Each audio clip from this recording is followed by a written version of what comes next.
Are you in pain, or do you know somebody that is? Well, the stats certainly suggest that you probably do, and we're going to have a look at those in a second. I honestly believe that today's video is probably the most important one that we're ever going to bring you at Genuine Physio in terms of understanding pain and recovery. This is going to be another video in our series on explaining pain, and we're going to discuss why we get it, how the process works, and keep watching until the end, where we'll also discuss what happens when the pain process doesn't function properly. Hello, it's Luke from Genuine Physio, where we bring you honest, evidence-based information and education to get you guys back on the road to recovery. You can find us on social media, Twitter, Instagram and Facebook, and we like keeping things interactive, so find us on there or drop a comment with some feedback below, and you should also find some useful links in the description below to help you understand pain a little bit better. And with that out of the way, let's get going.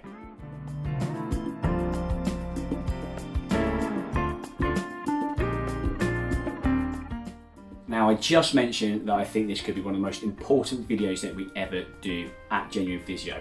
Now, why is that? Fundamentally, there are so many people in pain, in conjunction with the fact that generally our understanding of pain isn't all that accurate. Let me show you some figures. Research showed that in the UK in 2016, 28 million people were suffering with persistent pain. That's any pain that's lasted longer than 3 months. That's 43% of the population, and that rises to 62% of the population in over 75s. In the US, over 20 million people suffer with persistent pain, and the prevalence of persistent pain is higher than that of diabetes, cardiovascular disease and cancer combined.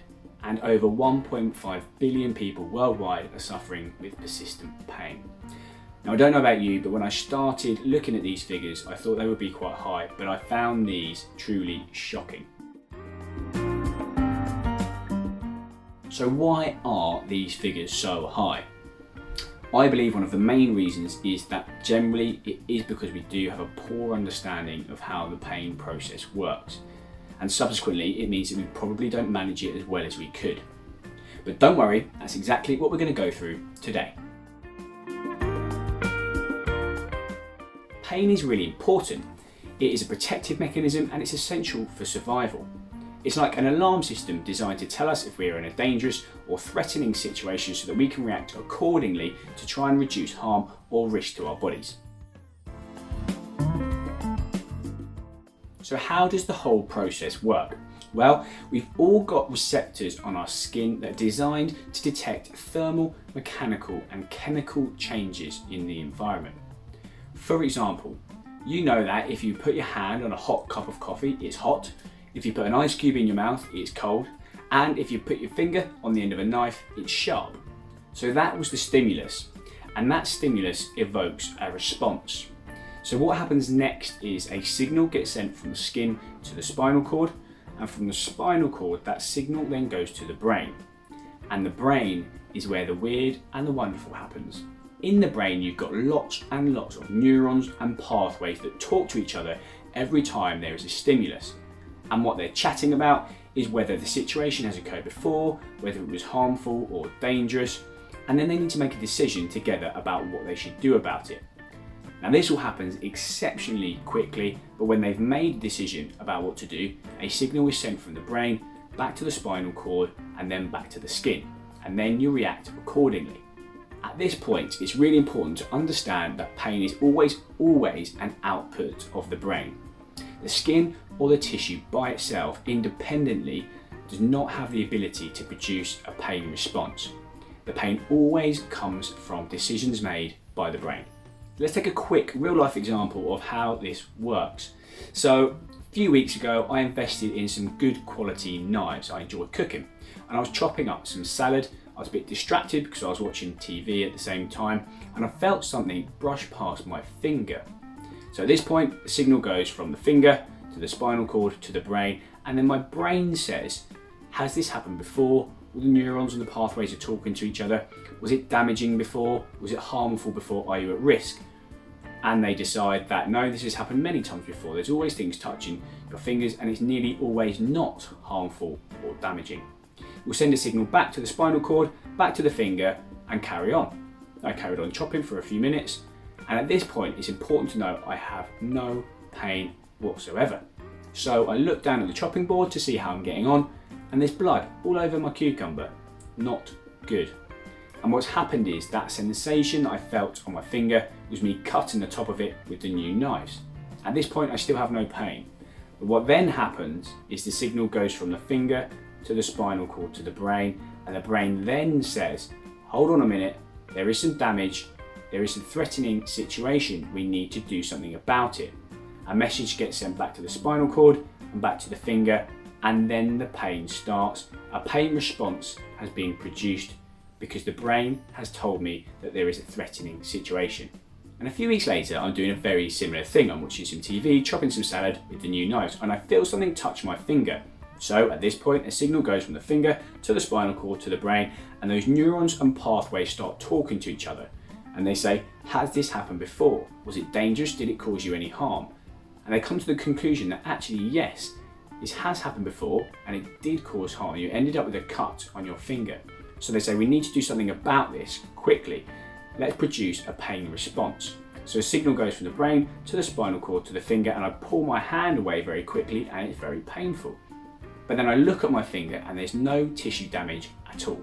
What this example highlights is that pain is an output of the brain, and that a pain response can occur both with, but more importantly, without the presence of tissue damage.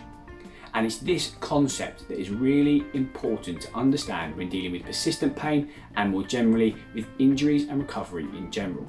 And this is one of the main misconceptions around understanding pain. Unfortunately, as a society generally, we probably do think that if we're in pain, there must be some sort of tissue damage going on. And this can really slow down recovery.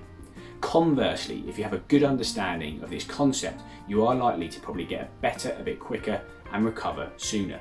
Let's take a look at a few more examples that also demonstrate where pain doesn't necessarily always equal tissue damage. Now, apologies, I've used these in the video that I did on our top 10 back pain myths, which you should find useful if you have back pain, and you can find a link to that in the description below.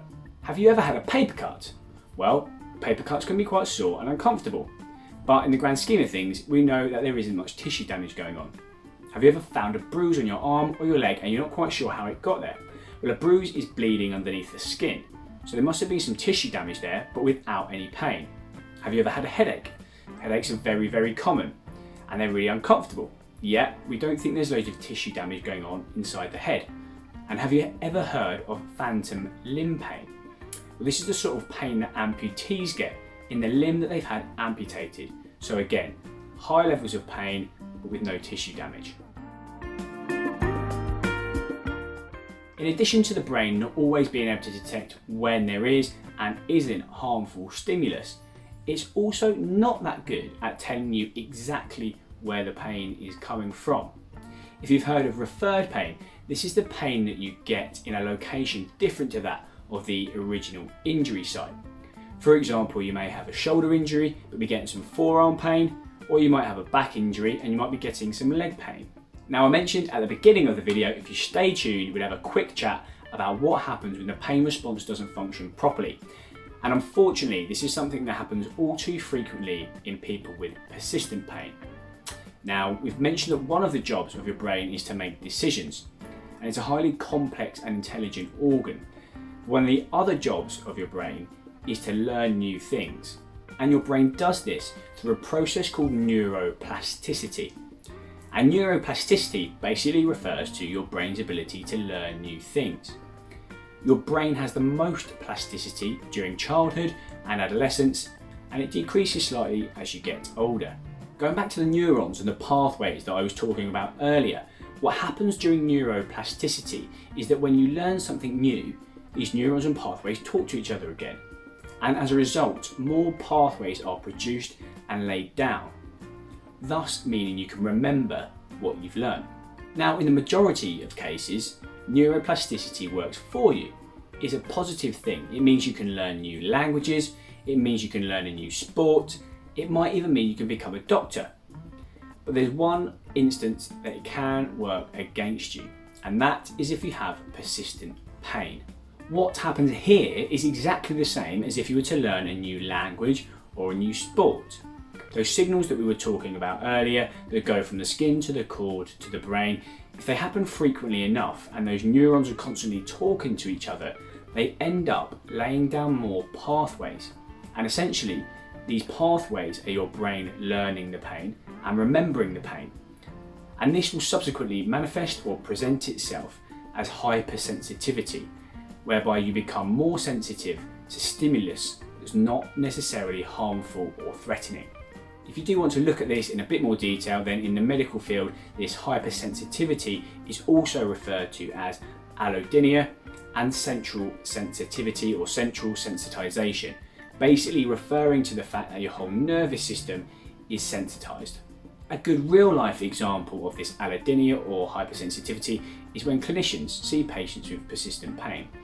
We may assess them and gently push on areas of tissue to see where the pain is coming from. And even though we're pushing very gently, the pain response can often be quite great. And that is because that area of tissue has become hypersensitive. I do hope that makes sense, guys. If it doesn't, or you think you've developed hypersensitivity or managed to overcome hypersensitivity, then drop a comment and let me know below. Now, if you've had persistent pain or you know somebody that has got persistent pain, it can really impact your quality of life and it can be really horrible.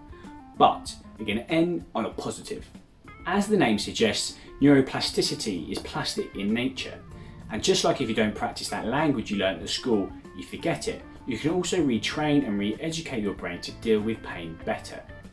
And what you need to do is gradually and progressively expose it to situations that you know are not, but your system is currently perceiving as threatening or harmful. If you want to give this a go by yourself, then great, but it can be a real challenge. So if you do want some help with this, I would suggest going to see your doctor so that they can point you in the right direction. So just to recap, pain is a vital protective mechanism designed to try and keep us safe. Pain is always an output of the brain, whereby the brain has to ask itself a number of different questions to try and come to a conclusion about whether the situation you are in is harmful or threatening or not. As a result, it's not very good at telling you exactly where the pain is coming from, and the pain that you're getting often poorly correlates with tissue damage. And if the pain response stops functioning optimally, this can lead to tissue hypersensitivity, where you become more sensitive to stimulus that we know is not harmful or dangerous. And this is also called allodynia or central sensitization. As always, thank you so much for watching. I really do hope you found this useful. If you have, you may also benefit from watching a couple of other videos I've put together in this pain series, one on the different factors that affect pain, and there is another one on fear avoidance and how that affects pain as well. If you did like today's video, a thumbs up is always very appreciated, and if you haven't already, subscribe to the channel so you don't miss any more of Genuine Physio's videos. You can find us on all the main social media platforms, and if you do want to look into today's topic any further, there should be some useful links in the description below. Now, before you go, if you have any feedback or ideas for future content, or you have any particular thoughts and feelings on today's topic, then drop a comment for me, and until next time, I'll see you again very soon.